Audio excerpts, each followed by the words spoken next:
కూటమి ఎంపీల ఆత్మీయ కలయిక సందడి చేసిన మంత్రి నారా లోకేష్, కేంద్ర మంత్రి రామ్మోహన్ నాయుడు ఇంట్లో విందు. హస్తిన పర్యటనలో ఉన్న విద్యా, ఐటీ శాఖల మంత్రి నారా లోకేష్ కూటమి ఎంపీల ఆత్మీయ సమావేశంలో సందడి చేశారు. న్యూఢిల్లీ అక్బర్ రోడ్లోని కేంద్ర మంత్రికి ఇంజర్పు రామ్మోహన్ నాయుడు నివాసంలో బుధవారం మధ్యాహ్నం ఇచ్చిన విందుకు కూటమి ఎంపీలు, మంత్రి నారా లోకేష్ హాజరయ్యారు. ఈ సందర్భంగా రామ్మోహన్ నాయుడు మాతృమూర్తి లోకేష్ను ఆశీర్వదించారు.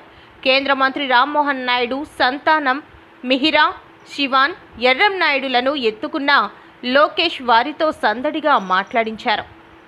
నారా లోకేష్ తన పెద్దమ్మ పురంధేశ్వరి ఆశీస్సులు తీసుకున్నారు.